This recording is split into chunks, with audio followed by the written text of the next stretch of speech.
Hello everybody, how's it going? Good. Alright then, let's just get into this. Let's do it. So I'm going to start with a type joke because I'm among type people. This is my wall at my house. I have a couple type specimens on the wall, some letters. A lot of these I printed at the Hamilton Wood Type Museum in Two Rivers, Wisconsin. And I learned how to print in college, and these were hanging on the wall, and my wife's brother-in-law came in, and he was like, what's up with all the letters? You gonna be an optometrist? And I was like, no, I'm not gonna be an optometrist. I just like letters. And that's my type joke. Okay, let's get into this. So when I was thinking about what to do for this talk, I was going to the New York Public Library on 40th Street and 5th Avenue, and I spotted these two people, and they were looking at a map. And they looked down at the map, and then they looked up. And in my mind, they had this kind of realization, right? It was like, look down, look up, now I see, now I get it. We need to go that way. And off they went. And somewhere cartographers smiled. I hope, anyway. On the best of days, our work, the work of the graphics firm at the New York Times, does kind of exactly that. But before I was at the Times, I went to the New Yorker. And I did a couple of, I made a couple of maps for the New Yorker. I was pretty much the only one at the entire magazine and website who was making kind of visualizations. And so this was the second interactive graphic I made for the New Yorker. Somehow it's not broken. It still works on the website. And the idea was to chart income inequality along subway lines, right? So if you live off the F train, this shows the average median household income for the people who live along these subway stops, right? So you could click on a line and go to your stop, and it would tell you a little something about how much money people made. And so I started to put these together. I did some rough sketches in Google Docs, and then threw them into kind of this like very, very rough visualization. Started to find some of these interesting, like these big spikes when you get into lower Manhattan, and then these, large dips when you get out into the outer boroughs. This is the lowest on the line. This is old at this point, 2011, but median household income off the Sutter Avenue L stop, $12,000 a year, versus just a few stops earlier, $150 at 14th Street. So, this kind of just interesting exploratory kind of visualization, not much annotation to it, just letting people kind of explore their line and what the incomes were like off of that. That's the initial sketch for this thing in my little notebook. As you can see, it was very, very well thought out, very well planned. Right there, that's the graph, that's the map. Graph, map. And then I made another map at the New Yorker. This was about City Bike. City Bike had just come out, and my question was, could you, one, were people actually using City Bike, and two, could you see that in a visualization? So I scraped all of the available City Bikes from their website over a couple months, and in turn crashed my own website. So what you're seeing right now is for every 15 minutes, or every half hour maybe, the number of available bikes at each station, right? So this is right after City Bike started, people are riding and using them. The background change signals night and day, so not much riding at night, and then riding picks up during the day. But what I kind of like about this, and about this map in particular, is it kind of shows you the invisible, right? It kind of shows you this kind of an invisible side of the city. This is in the middle of the night, and as you see the city wake up, the bikes concentrate along this corridor where a lot of people work. And then when the city starts to go to sleep, the bikes tend to go back out. And it's a very simple point and a very kind of simple concept. But I really kind of liked it, and I wanted to explore these visualizations a little bit more. So I made a couple more at the New Yorker, and it was a treat to get to use Urban, their storied typeface. And I kind of, when I first got there, I only worked there for a couple months, or for about 7 months. And basically, they, I kind of settled in, and I never got a Wi-Fi login. I never got an email address, and so I used the guest Wi-Fi the entire time I worked at the New Yorker and at Condé Nast. But I did leave with the full, complete Urban typeface on my computer, so that's pretty awesome. So after I had done a couple of these with the New Yorker, I got an email from, actually, he's in the back right now, Kevin Qualey, who's at the graphics director at the graphics editor at the Times, saying, would you want to come over for lunch? And lunch was code for interview. I didn't know that, and I walked into the belly of the beast. It wasn't failing at the time. Now it is. So there's that. But this is the graphics department at the Times. There are a lot of us, and that's me. And this guy, Jonathan Coram, is the science graphics editor. And I'm going to steal the way he describes information graphics, because I think he does it much better than I could. Jonathan's grandmother was an artist, and his grandfather was a chemist. And he said that when they went to museums, she would look at the art and he would read the labels. And what Jonathan says is we try to not do that, right? We try to blend the art and the label kind of into one. And so on our best days, our work tries to kind of do exactly that.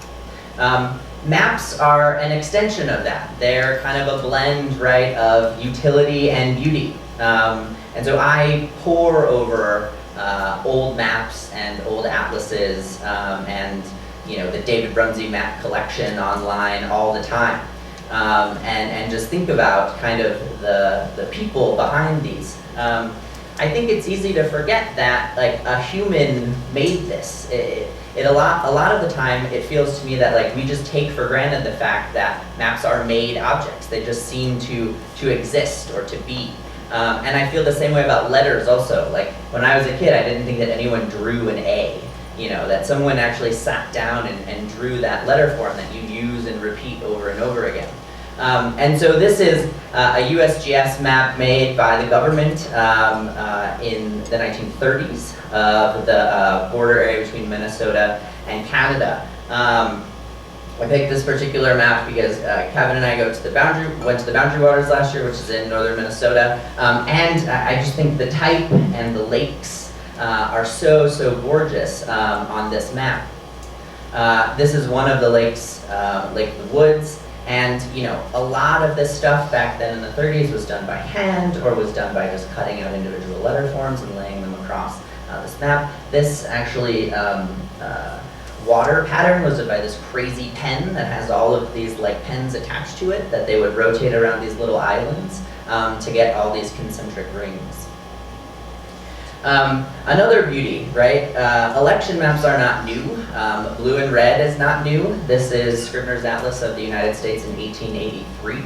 And so we're still using a lot of these same conventions that were popular, more than 100 years ago. And so this is showing the popular vote. Obviously, the popular vote in 1880, the map wasn't published until 1883, so maybe a little out of date by then. But pay no mind.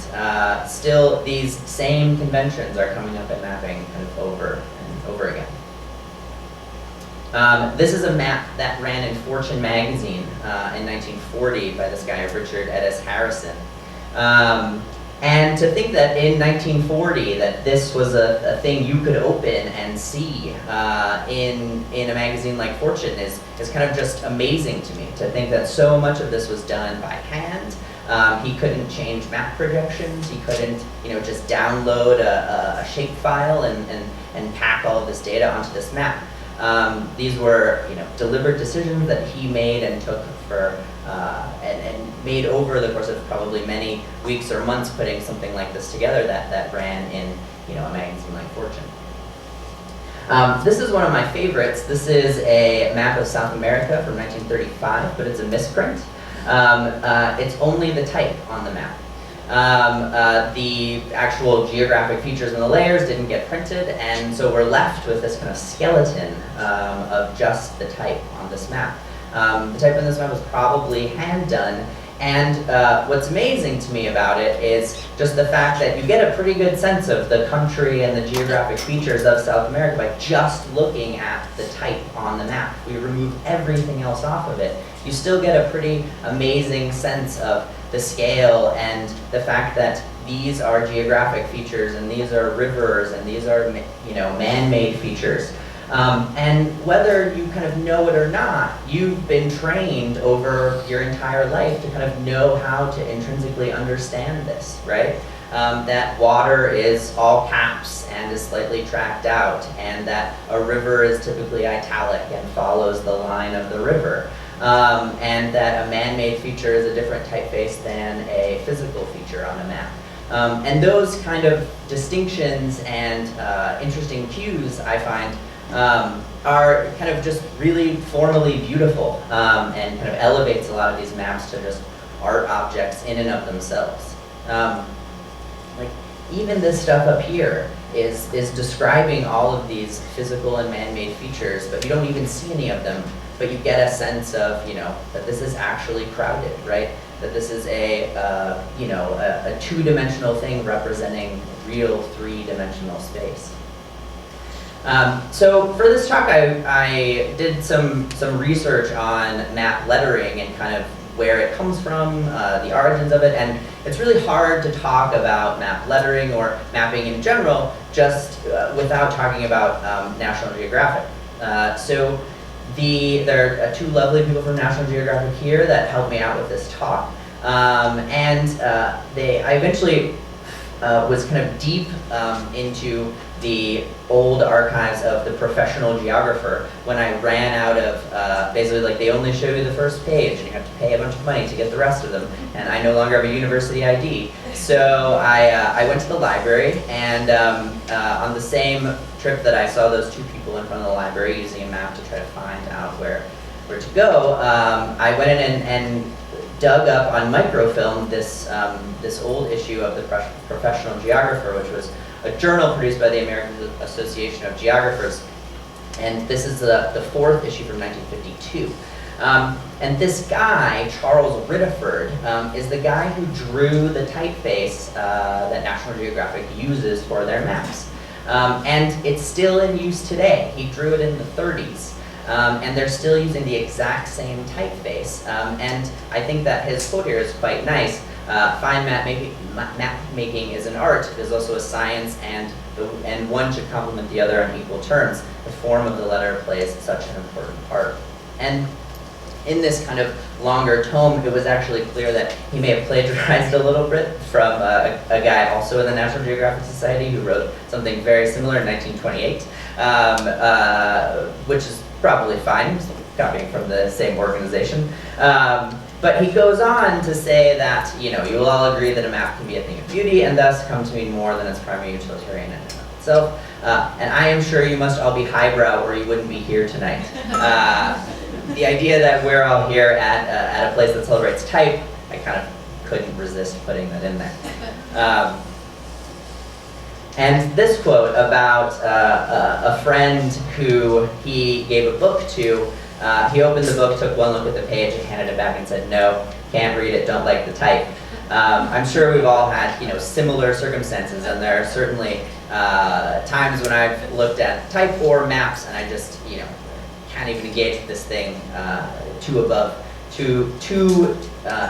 ill-considered, you know, to even kind of dig in. So this comes from another National Geographic publication, this guy Charles Riddiford, called The Round Earth on Flat Paper. And this is the type that he drew. The stuff at the top is used for man-made features, things like cities, continents, countries.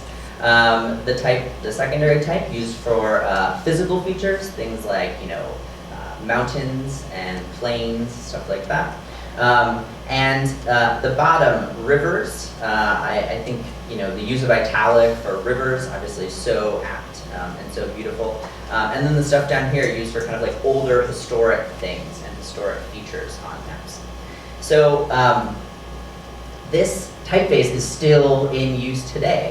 National Geographic still uses this same typeface that the two folks that were here were telling me was just completely redrawn for use on the web. And this is a map, a National Geographic map. You can see the typeface that Rutherford drew in the background from 1991.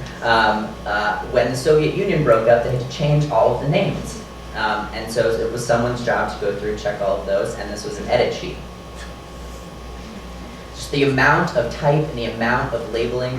Maps are incredibly efficient at delivering an unbelievable amount of information. And unfortunately, it's someone's job to correct that when an entire, this entire Soviet Union breaks up. This is a recent map just from a couple weeks ago, and you'll notice the same typeface in use and kind of the same conventions, right? These like all uppercase, tracked out fonts to signal countries and these kind of like lovely gentle curves that follow the rivers and the river forms on top of this like very nice data layer. In that book, The Round Earth on Flat Paper, I thought this detail was just absolutely fantastic, which was that, right, these cartographers who would check over these proofs often thought that the little dots on the plates were mistakes, and so they would delete them, but in fact they were like islands in the Pacific. And so you might have, like the whole Pacific Ocean is just empty. It's like, well, where'd the Marshall Islands go? Oh, I thought that was a printer mistake. Like, no, those are, people live there. So in the same vein, National Geographic, obviously, super storied history, has been mapping for a long time. The Times, in a similar way, not nearly at the scale of National Geographic, but this is from 86 years ago today. So May 18th, 1929, we had a map on A1 about a Zeppelin battle. Pretty great. This is from 1866. So maps, right, predate photographs in the Times. And this is a war map. Many of the early maps in the Times were of war. This is just absolutely incredible. This is one of my colleagues, Tim Wallace. He found these World War I maps that the Times printed, full-page maps over 2 spreads, so double truck, over 5 weeks. So you could collect them all and piece them all together. And Tim notes George V could have used them as a blanket. It's kind of nice. Another actually quite lovely map from July of 1950 of Korea. And election maps. These are not new. We've been doing them for a very, very long time. This is possibly the first election map. Electoral map that we ran, November 4th, 1896. So this was the election of William McKinley, and it ran as a half, basically half of the front page. There's a couple problems. There's several states that are wrong, but the fact that they got it out there on the morning after election day is pretty impressive nonetheless, and actually a quite like impressive tabular display of election results also. So this is from 1896. And we carry that same tradition into the stuff that we produce today. So we mapped the election more ways than are probably healthy to map the election. So we started out mapping the Iowa caucuses, right, and the Iowa caucus results. The Iowa caucus results at Times. It's not only just a problem of kind of mapping, but also just of information design in general. And in this case, a problem of color theory. Like, you have so many Republican candidates and nobody knows really what's going to happen. How do you pick the right colors before you know what the result of the vote is going to be? It's easier with the Democrats, but with the Republicans, we had a pretty tough time actually just haggling over these colors. These maps here, many different versions of these maps showing you how high-income people voted, low-income people voted, evangelicals, how they voted, if they voted for Romney or Santorum, Obama or Clinton. and many different types of maps, right? So, so this is how we kicked off our election season of mapping. We moved from there to how every New York City kind of voted in the Democratic primary. We mapped many, many things in between these two.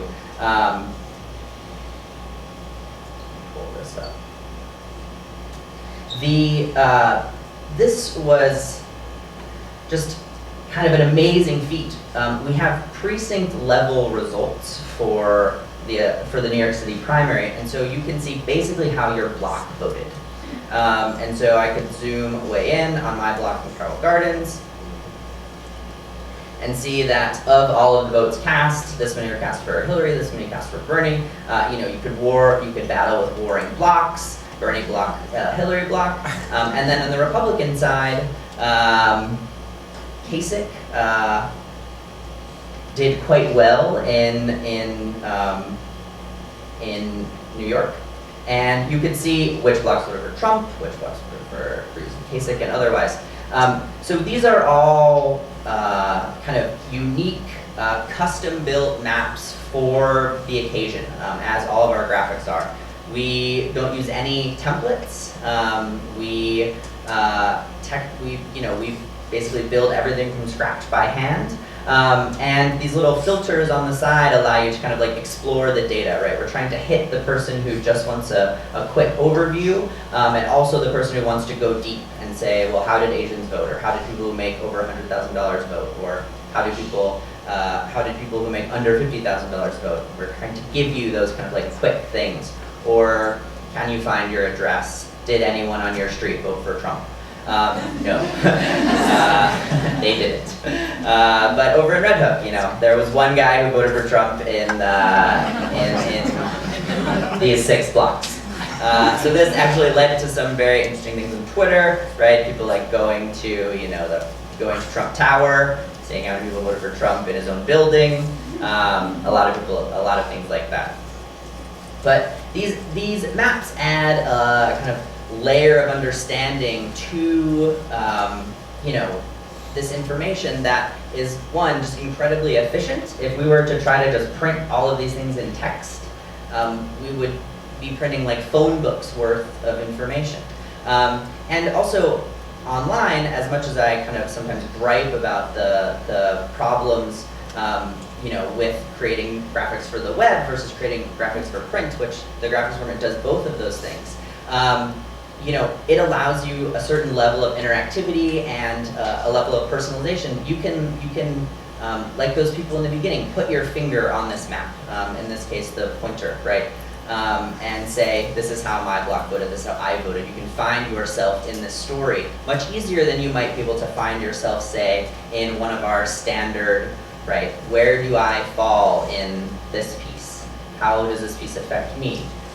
It's a little bit harder and a little bit more abstract, but with a map like this or with some personalization, you can put your finger on that map and find yourself in that story a little bit more. So these maps are incredibly popular on election night. They're working on all browsers at all sizes. And then the day after, we actually ran a double truck map of the New York City precincts results in print. So from there, we'll take you to the big show. It's like the Super Bowl of graphics, the presidential election results. We worked on this for months and months and months. Basically, when the election's over, we fire up the app for the next election and start programming it. So on election night, this is the most viewed page in the history of the New York Times. The most viewed thing in the history of the New York Times is a map. And before that, it was also a map. I don't know if you guys are familiar with the Dialect Quiz, NY Times. Some of our colleagues, Josh Katz and Wilson Andrews, and Josh Katz, you take this quiz, 25 questions, right, and it pinpoints where you're from based on your accent, right? If you're from Philly, you basically get you with one question, like do you say hoagie, or do you say hero, or do you say, do you say sneakers, or do you say tennis shoes? To ask these questions or whatever. At the end, it gives you a map, and this was the most popular thing on the Times site before the election results. So that says something, that people like maps. They can find themselves in maps. They like maps about themselves. And particularly on election night, everyone's kind of watching this page to see what happens and to see how this map fills in. So we have many different levels of exploration here. You've got this very broad level of state, which is, pretty straightforward, right? How did your state vote? Everyone kind of understands this. They understand these conventions, red and blue. And then we give you a county level. Basically, how did your county vote? We give you this kind of view of size of lead, which is to say who's ahead and by how much. And this would be called a proportional symbol map. We drop a circle on every county, and then we size that circle by the size of the lead. And then we've got this kind of lovely change map, right, which shows you how far people swung to the right or to the left based on the previous election. So you could zoom into your county, and you could say my county in New York was this much more Republican or this much more Democratic. And we also have these tables down here, which we call the big board. And it just gives you another view of the data. And basically we set up some expectations here, right? So we think these states are going to vote much more Democratic, somewhat more Democratic, basically like the country as a whole, somewhat more Republican or much more Republican. And in the kind of just layout of these tables, you can see surprises, right? You can see that we expected Michigan to go Democratic and it didn't. These toss-up states, right? And then everything that we expected to go Republican went Republican. And so in the kind of layout of those and those considerations, that's kind of the stuff that we're thinking about. Is this an efficient way to show this information? We also mapped all of the Senate races, all of the House races, and we mapped every state. So if there was a special election in Pennsylvania for a representative, you could get the full Pennsylvania results. And go into Pennsylvania and see the Senate race, the House race, all the state Senate races, what the amendments were up for on the ballot, state attorney general. Turns out once you make one, you can make them all. That's what programming allows you to do. And so we published all of these pages on election night, and obviously, people responded. They hung out on this page for a very, very, very long time, whether they liked the result or didn't. And then we kind of pivot from there into right after the election. And the question for us as a graphics department is, how can we explain this to people? What can we do? How can we use our skills as cartographers, as designers, as journalists, as statisticians to try to make sense of what just happened? And in this case,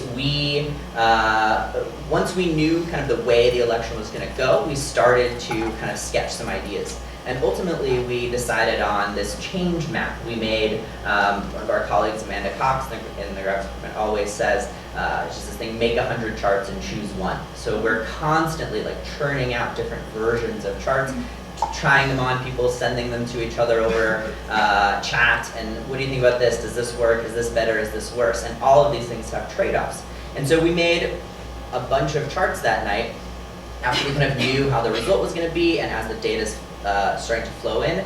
And our spot on the homepage, so on the New York Times homepage on election night, this is full banner wide, we get this spot, we know, at 6 a.m. That's talked about it, we're going to get that spot at 6 a.m. So what are we going to give readers at 6 a.m. that starts to explain this election to them? And so what we basically put together was this series of maps that starts to break down how the electorate voted. And so we started on this probably around midnight, election night, and then our deadline's 6 a.m. So we have to do what we can in the time given, and that's the constraint. Time is one of the biggest constraints on a lot of our work, right? There was just a car accident in Times Square. What can we figure out about it? What can we do in the next 10 minutes? What can we do in the next hour? What can we do in the next 2 hours? What can we do for the print newspaper the next day? What can we do tomorrow, right? So we're kind of asking those questions along the way. And we tend to form small teams and work together, and that's kind of how this project came to be. So how can we explain to readers what happened during the election? We came up with kind of this scroll fadey thing whereby you see this map, we write a sentence of text to start to explain what you're seeing on the map. And then it changes as you keep going, right? So right now we're showing you just the shift where more than 75% of the people who live in these counties are whites who don't have a college degree. So obviously, huge shift to the right for that demographic. Shift in counties with populations of more than, with populations of 150,000 or more, so big places. Even big places shifted to the right. Some far to the left, but it's going to be tough for Hillary Clinton to make up that ground. The shift in counties that Obama won in 2012, huge shift to the right. And so those basically 4 or 5 maps kind of start to chip away at, well, how did he win? Like, how did this happen? And we gave that to readers the morning after the election, and you know, people were just craving any kind of thing or understanding here. So, you know, we designed this for a web, we published it, and then we went to work on the print version. So this is how that same data appeared in print. This is over 2 pages in the print newspaper, and basically what we're trying to do here is a similar thing that we're trying to do online, but we have the luxury of print. We don't have to worry about phones. We don't have to worry about, you know, this on a phone is a little bit sad. It works great. It's all custom redesigned for a phone, except for that giant ad up there. You know, you tap it, it gives you the maps, maybe even better. As a quick little phone thing. But there's something so nice about putting type in a place and knowing it's going to stay there, and knowing it's going to look like that when you send it to press. You don't get that luxury on the internet. I'm dreading the day we have to make watch graphics. So this is how that data translated into print, and we're trying to give readers a large slice of all of this stuff, right? So this top map is showing basically that size of lead chart. The size of the bubble is scaled to how many votes that candidate won by. And we're showing you these different views because they give you different affordances, right? A lot of people, if you look on graphics Twitter, a lot of people are very mad that we use a county map, right? Because nobody lives here. Nobody lives in a lot of these like rural areas, but they're being proportionally shown just as much, right? So very few people live here, but on this county map they're given the same representation. Well, but people understand this map, and they can find themselves in this map, maybe in a way that they don't. So we show them both to give some semblance of balance. Each map does its own thing and does some things better than others. In all of this, you know, we're using kind of, like I said earlier, we have no style guide, but we do have 2 typefaces, right? NYT Cheltenham and NYT Franklin. So those are our 2 workhorses, and we put them to work. They have to serve us and function all of these different roles as display type, as detail type, as agate type, as labels on maps. And so we're constantly trying to kind of reinvent the wheel and figure out new ways to kind of use those 2 typefaces to keep it in the Times family. But we don't have a style guide very purposefully. And that's because we want the information to be able to like stand up and say, like, I want to be this. I don't want to be, you know, if all bar charts were blue, we would make too many blue bar charts. Or if our style guide said that all labels need to be this, then we would make too many labels that look like that, and maybe the information calls for something else. So we try to ask the question, what does this want to be? And then coax that out of the information. And so in this case, we're trying our best under deadline. So we put this together. We finished the web version at 6. We started on the print version at 6 a.m. that morning. The print deadline is somewhere around maybe 6 p.m., so we have maybe 12 hours.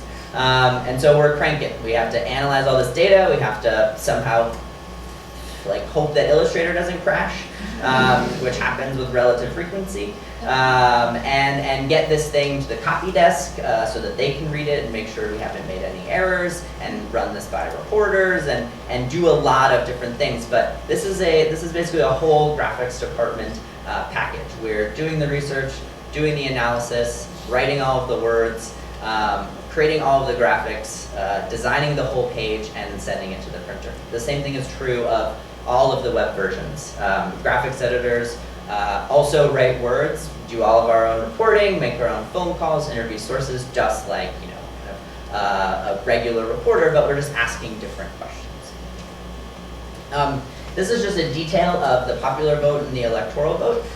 Amanda Cox, who's the editor of the Upshot I mentioned before, believes that, so Cheltenham is our serif typeface, believes that if we want you just to believe a number, that we should just use Cheltenham. It feels like the number should be able to stand alone, and you should just believe that number, much different than if we were just to set that, say, in like a sans serif Franklin. And then after the analysis, maybe we can have a little bit of fun or start looking at something that we can do that nobody else can do. And so this was a piece that one of my colleagues, Tim Wallace, put together that basically imagined a hypothetical America whereby this is what Trump's America would look like, and this is what Clinton's America would look like. And he's using a lot of those same map conventions that we talked about in the beginning, right? And that's how you can identify it as a thing. These kind of like all caps, very light tracked out, or these little tiny blue lake labels, and some of them are pretty great. Like there's like the Acela Channel up here through New York and whatnot. There's a lot of these like little archipelagos throughout the Midwest, mainly college towns. But it gives you a pretty visceral sense of kind of the division of the country by actually cleaving it in half. And this is not an idea that any reporter is going to come up with, and this is also not an idea that any kind of just pure designer is going to come up with. This is, someone who has like the journalism and who also can make the thing.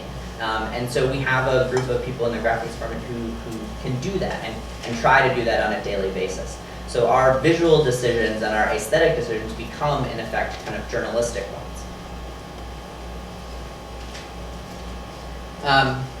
We try to put kind of readers in a place every day. We do that at the beginning of stories. This is called a dateline. It has nothing to do with a date. But we thought for a while readers understood what these were, but we realize now maybe that's not true. These are signaling to a reader where the story was filed from, not where the story is set, not where the story takes place. So Thomas Erdbrink was in Tehran when he wrote these words and sent them to the New York Times. Jane Perlez was in Laos. Nick Casey was in Bogota. That doesn't mean the story was about Bogota. This is actually a story about Venezuela. But the signal is that this is where the reporter was when they filed the story. We used to be maybe better at it, which is to say, like, this is a pretty awesome one with the atomic bomb mission to Japan. On board President-elect Roosevelt's special train en route to Warm Springs, right? So these datelines are in the beginning of every story, unless that story is filed from New York. And so we try to put readers in that place kind of every day. One of my most favorite kind of recent datelines is on the Greenland ice sheet. This is the Greenland ice sheet from above. This is a small tent containing several researchers. And we sent Coral Davenport, who's a reporter, and Josh Hayner, who's a photographer, to the Greenland ice sheet to do some reporting about climate change and what kind of was happening in Greenland. And came out in this piece, which we wrote this dummy headline, "Greenland is melting away," but it turns out it was true, and so it got through the copy desk and became the real headline on the piece. And we kind of opened the piece with this large drone shot of this very beautiful meltwater river. But it's beautiful and also terrifying because it's not supposed to be here. It's not supposed to be melting at this rate, and it's not supposed to be flowing nearly as fast as it is flowing. So Derek Watkins and I, Derek Watkins is a colleague of mine in the graphics department, are trying to figure out how can we take a reader there? How can we put them in this place? Can we do that through graphics? Can we do that through design? Can we do that through some interaction? And so this was a collaboration between Coral reporter, Josh, photographer, and Derek and I, two graphics editors. And Coral's words are pretty amazing, right? This lead, this guy, if he falls in this river, he's definitely going to die. This is taxpayer-funded research, so he's got to get it right. He doesn't want to waste money. And then the question becomes, can we put you into this place? Can we take you to Greenland? So we turn to a map. And we worked with Coral and with Josh to kind of rewrite the story so that it worked with the graphics, and we remade the graphics so they worked with the story. But the idea is this kind of seamless experience, right? From type to this graphic. This text is about this part of Greenland, and then we start to zoom you in, kind of powers of 10 style. And we keep zooming. Now we've got a quote about these meltwater rivers, which you're now seeing. Got a quote about these moulins, these giant sinkholes. Keep going. Quote from this guy, Larry Smith, about how porous the ice sheet is, and we keep going still. And we sit you right on top of this kind of, this tent where these researchers have set up camp to figure out what's happening on the ice sheet. So you don't have to do anything, you just have to scroll. And we kind of drop you right on top of their tent and try to put you into that place. The story goes on, we've got some lovely imagery. And so Derek and I set out to then call a bunch of scientists and figure out if there was more we could do with the actual data that they were collecting on the ice. So when you talk to scientists, you get stuff like this, which isn't really that user-friendly. It's really kind of difficult to decipher. And then you ask them for their raw data, and they think you're crazy. But many of them will often give it up. And so Derek and I talked to this guy, Larry Smith, who was doing research, and he did all these studies on the amount of water that's being discharged in all of these sinkholes. So every dot is a sinkhole. The dots are scaled by how much water is being discharged from each one of those. And so for Derek and I, we wanted to figure out a way to start to incorporate some of that, right? Like, this is just one sinkhole. This is just one camp, and this is just one research team. There are many of these things. How can we give you a sense of that kind of scale? And so we eventually pick up this again. We start you back where we ended the last time, and we zoom you out this time and kind of start to overlay some data on that, which is to say, there's not just one sinkhole, there are many sinkholes. These are the ones we know about and have measured. And this was the one you were just at, which was actually pretty tiny. And here's a giant one. 95,000 gallons of water per minute are being discharged from that one sinkhole. So does that make you then think differently about this? Have we kind of put you in the story? Have we kind of dropped you on this ice sheet maybe a little better than just words alone, or words and images can? And then we close with this kind of long shot of this whole meltwater river from kind of top to bottom. And so this piece is a great example, I think, of just that collaboration between a reporter, between a photographer, between a couple of graphics editors, to give a reader kind of a seamless experience. You don't have to click on anything, you don't have to put in your address, you don't have to zoom to something, you just have to scroll. You have to do what the grain of the internet is set up to do. And so we hope that this kind of thing, like this collaborative kind of immersive storytelling, helps readers kind of navigate these stories a little bit better and makes them a little bit more visceral. Another dateline, the west side of Chicago. So a colleague of mine, Hayen Park, in the graphics department, was working on a piece about shootings in Chicago, and she put together this map. And this map shows every shooting or homicide in Chicago in 2016, and the little blue lines show these things called safe passage routes. And a safe passage route is a route which kids walk along. There are extra safety precautions, basically extra people out on the street so they can get to school safely, to and from school. So Hayen made this map. It starts to show you that these safe passage routes are in areas that are very dangerous, which is really not that big of a surprise. But we started with this map, and as graphics editors, basically would a lot of times kind of stop here, right? Would say, look, we've got this map. It's pretty dramatic. Look at all these shootings. they have these safe passage routes. Maybe we'll write a couple paragraphs about the safe passage routes, about the maps. Maybe we'll call some people about shootings in Chicago, and we'll call it a day. But for this story, we wanted to go a little bit farther. Like every one of those dots is, it's kind of a cliche, but is a person who was shot. And every one of those routes, hundreds of kids walk along every single day. Is there a way we can use this map to then spring off, use this map as a reporting tool to then spring off and actually maybe find someone who lives this every day? So Hannah and I went to Chicago. We found this family, the Bloomingbergs, 3 adorable kids, their dad Victor, and they walk to school every day on one of these safe passage routes. So I'm just gonna play this for you guys right now. Right when I crossed the street, after I dropped my kids off to school, shots were fired out of the car. It's like 18 shots. And everybody's running. Everybody's looking for cover. People just running, but the gun kept going off. These days can happen at any given moment. They got their target. They know who they're looking for. But that don't mean the bullet ain't gonna hit you. Like, we got over 700 murders here. I want my kids to be 701. I want my kids to school because of the violence.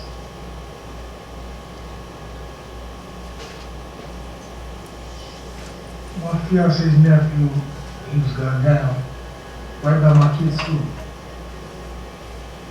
On the west side, it's getting worse. It's definitely getting worse.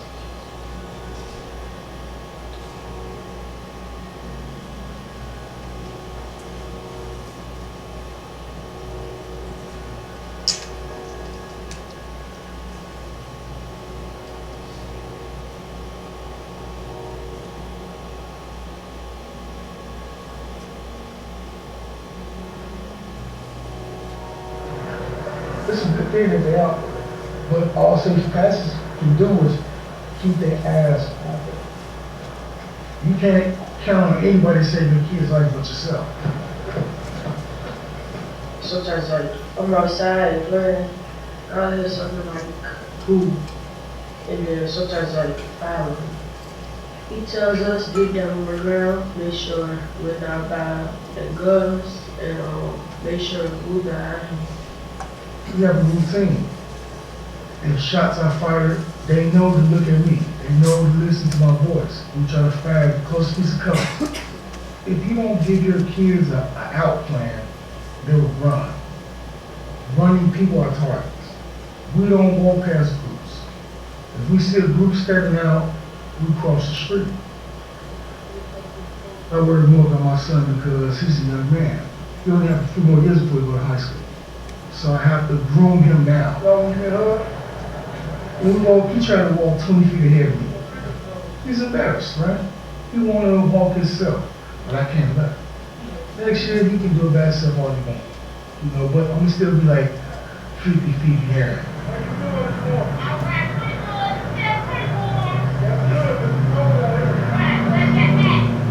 My kids ask me about vehicles that ride past. They ask me about why people stand outside a lot. And that's a hard thing to talk about. Should I tell them what they're doing, or should I lie? My daughter said it's selling drugs. Because they know, they see it.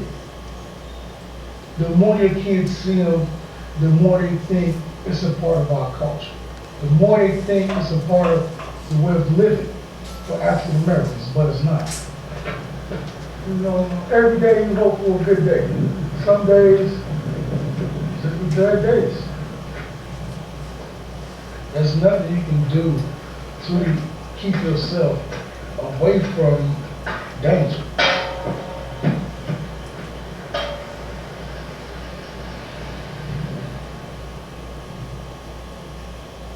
So we went to Chicago, found these people, made this video, in hopes that we could basically make one of these data points human and make it feel a little bit more real. And so in the piece, you meet this family, the Bloomingbergs, their 3 kids, and then I flew a drone in their backyard, which was also kind of terrifying, to get this angle that we knew we were going to need to then transition into this 3D model of the city that then we would use to kind of overlay this data on. So this idea that we would take kind of that red dot and then try to find one of the people behind it, and then go talk to them and follow them and ask them, you know, about their fears and hopes and dreams, and kind of cut that into a video. Hopefully that makes the story a little bit more real for a reader. And then kind of beyond that, we also then added a little bit of text, kind of left the map to stand alone so that you could actually kind of get into it a little bit. But that's kind of the whole piece. One more dateline. This is Difa, Niger. And another super depressing story. In Niger, many of the people are fleeing Boko Haram, and they live in these roadside camps. And so we have this map in a similar fashion, right, of the number of people who are displaced along these roads. The UN does counts. They do kind of an amazing job of trying to figure out who these people are, where they came from, and how many of them are there. And so in this one bubble, there are 12,960 people. In this other bubble, 7,597 people in these camps along the side of the road. And so we sent Dion Searcy, who's our West Africa Bureau Chief. She's been reporting on Boko Haram for a long time, and a photographer, Adam Ferguson. And I had this idea to kind of somehow make these images feel more human. And so we got a photograph like this back. And oftentimes a photograph like this is a number of people waiting for water along the side of the road. And oftentimes a photograph like this would run in the Times with just a one-line caption, right? People fleeing Boko Haram wait for a UN water drop or something like that. But they all have names, and they all have ages, and they all came from a place, and they all do things all day, and they have concerns that kids have, and they have concerns that adults have. And so the question is, can we interview all of them? Can we track them down? Can we find them? And we were able to get a lot of them. So the photograph came in like this. Adam knew kind of the assignment going into the field, and as soon as the photograph was taken, he kind of identified that, like, yeah, that's the one, we need to use this one. He actually went once and he got a photograph that we didn't think was very good, and his photo editor sent him back to Niger to do it again, which is not an assignment really you might want to redo. And he went back, and he was able to interview 21 of the people in this image. And so it ran in print like this. Copy of it here. It ran in print in this kind of special section. So print, kind of open this, you got the story, and then the photograph spanned out over 4 pages. These people's names, their ages, where they're from, and kind of little nuggets of their story. And then the question became, what do we want to do online? How can we make people feel that same thing? Again, for me, the print version of this thing is just like the greatest. It's so good. You can kind of dig in and really zoom in and see these people. It's like, how do we equal that level of kind of intimacy online? We don't know people's screen size. We don't know how fast their browser is. We don't know where they're going to come from. And so this is the kind of solution we came up with. So you get this very kind of beautiful aerial image of this camp, this kind of town that these people are living in along the side of this road. The road leads nowhere. It was a road that was started to be built by a Chinese oil company, but the violence got so bad, the violence from Boko Haram, that they abandoned kind of their plans. So there's just this road, and people are fleeing, and they're kind of living along it. So a little bit of text, and then you see the photograph, and then we zoom you in person by person and start to kind of tell their little individual stories.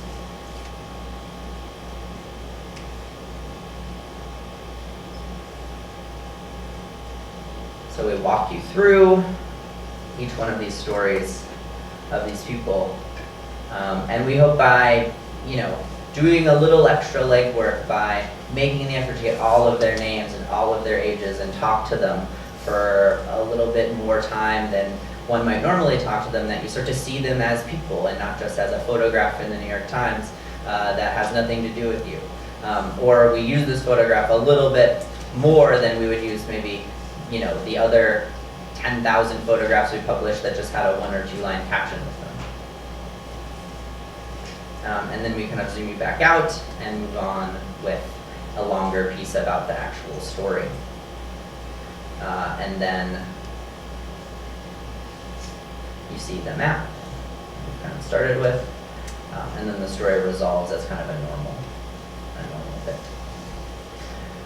But ultimately, our work, we hope to help people and you find your way in the story, to really just make things more clear, so you can put your finger on that map and be on your way.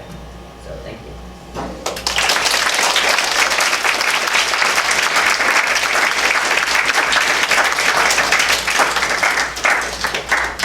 If you guys are interested in our work, it's NYT Graphics, and we have some more time, so if anyone has any questions, I'm happy to try to answer them. Yeah? The page that you had about this day in, I think it was 29, I've been wanting to, I have an off-topic conversation. Oh, okay. I thought I'd ask you, like, on page 29, that one. Yes. What do you call the alignment of the Zeppelin battle scale to safety? I see. I know there's it's a yes. alignment. I don't know the logic of it, and it's like every time yes. Sometimes I'm like, what? Yes. Why are they doing that? Why have they been doing it since ever? I don't know the answer to your question, but they have different styles of heads, and they're called different things, like a Q head and a C head and an L head. And they mean things to news editors, and they think they mean things to people, but they really probably don't. People understand big, right? Like, if it's bigger, it's more important.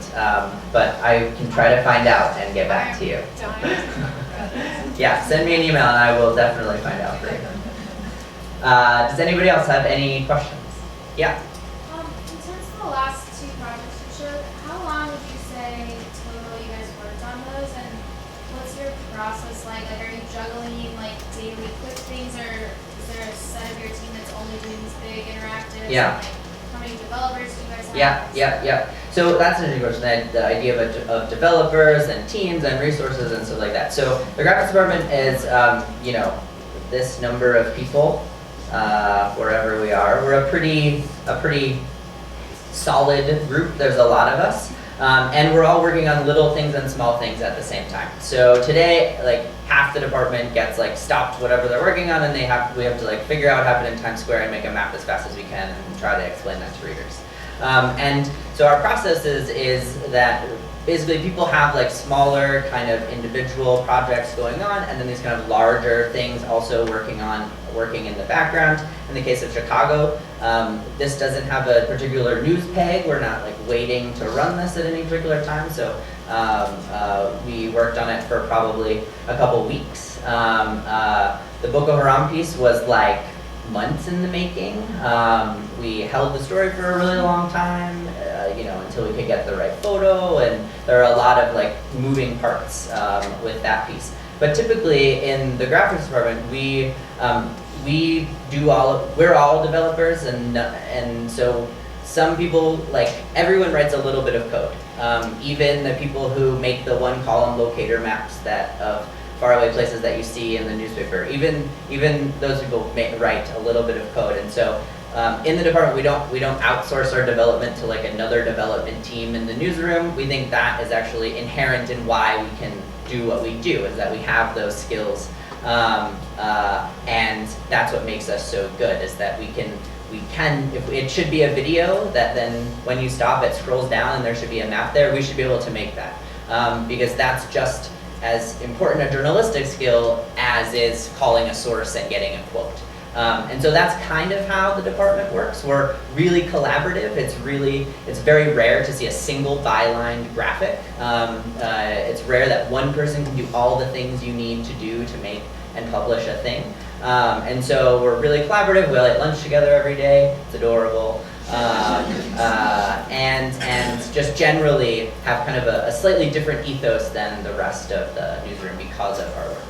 And then the Times itself is trying to become more visual. So in that same vein, we all come up with our own ideas and pitch them just like regular reporters do. We write the words, we do the interviews, we make the charts, all of that stuff. Yeah? When you say become more visual, what's the logic behind that? What's the impetus? I mean, I can guess, but... Yeah, how many photographs did you look at today? How many visual things did you look at today? Probably in the thousands. You know, most people when they got here didn't have anyone else to talk to, were just scrolling through Instagram, right? You're constantly assaulted and looking at visuals, and we publish so many words. We could probably publish a few more visuals and it'll be okay. I think that's part of the impetus and the logic, and just, it's a really great way to tell stories.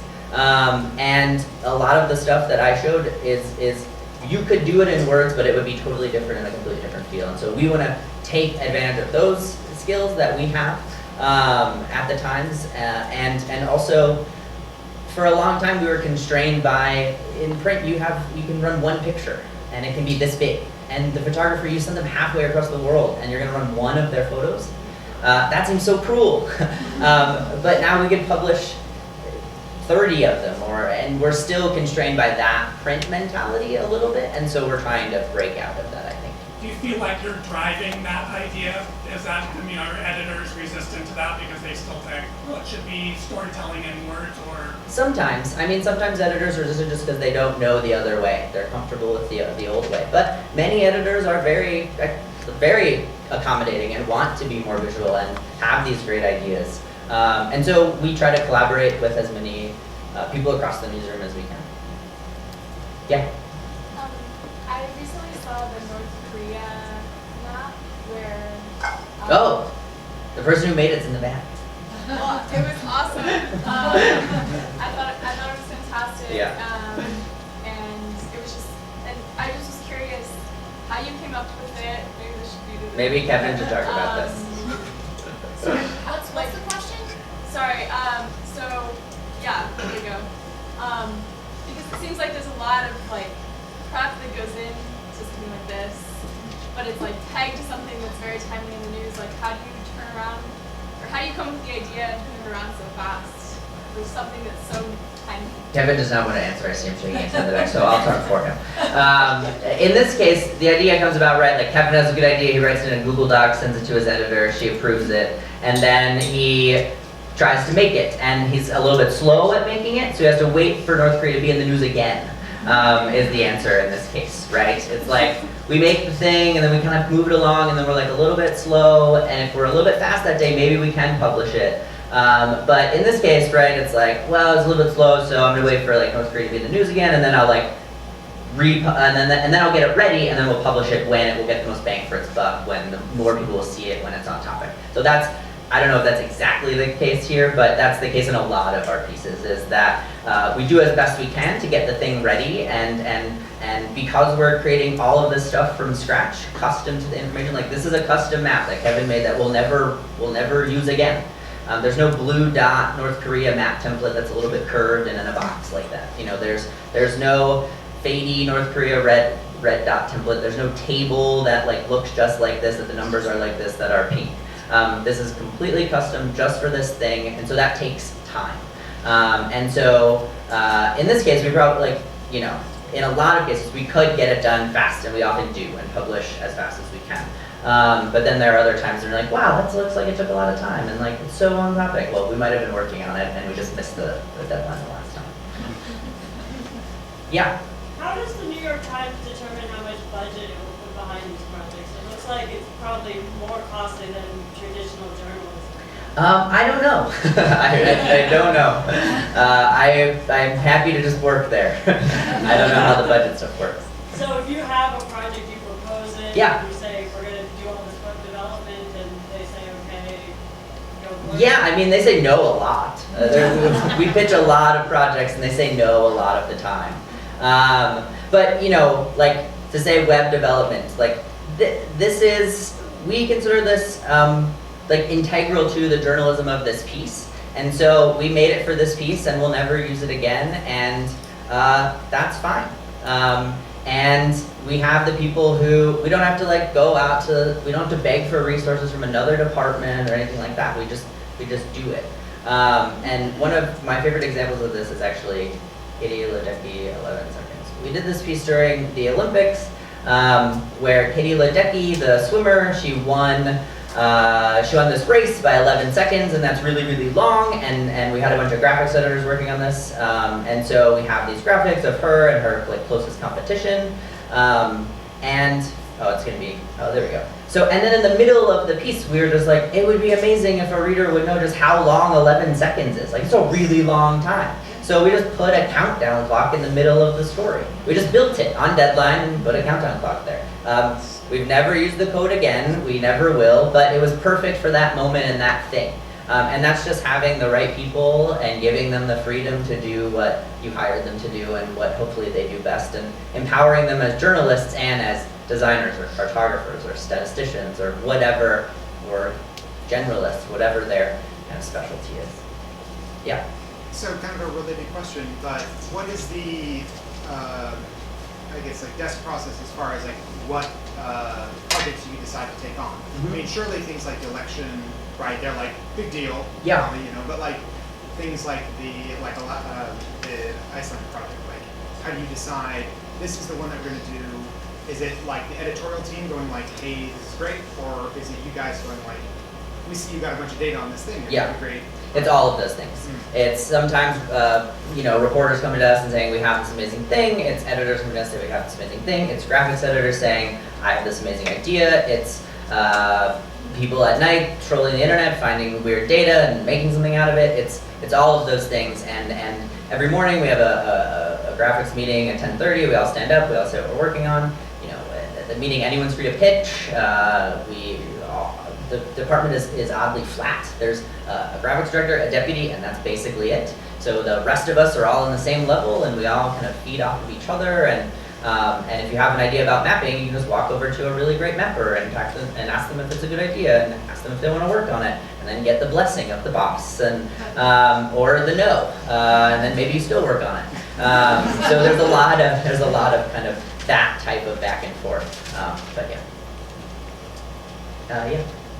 Does the New York Times do anything to make sure that these interactive graphics can still be viewed in like 50 years from now? Oh, breaking my heart, man. All my work down the tubes. I don't know. The answer is no. Maybe the internet will still be around. I mean, there are like sad flash graphics from a couple of years ago that don't work anymore. We try to fix them as we go along, but we should probably come up with some plan so we're not printing them out. Yeah. Yeah. On the day of the election, did you have a lot of material prepared for if Hillary won? And at yes, what we point did. Did you have to switch? And like at what time did you kind of figure out? 9:03. And then you had to start scrambling. Were there like great projects we're not seeing because probably won? But in the case of the graphics department, the piece I showed, like this gets made whether Hillary won or Trump won. The double truck map gets made whether Hillary won or Trump won. It's just a different analysis. We're doing the same analysis. And so from our perspective, you saw the stuff that we were going to publish. I'm not sure what the rest of the newsroom had in the can, but it's probably something. Anybody else? Yeah. For the projects that you do have more time to work on and they're more data focused, do you ever like kind of A/B test and like do like a few versions of that one set to see if how people are interpreting, or maybe like the voice is getting skewed towards one way or not? Yeah, we A/B test not graphics so much, but we A/B test a lot of headlines on the homepage, see which one's performing better, and then maybe change it or based on the one that's doing better. In graphics, it's hard because our time scale is so short to A/B test and to actually get meaningful data. Because like, what if it was a huge news day and no one clicked on your thing, and then you learn the wrong lesson from that.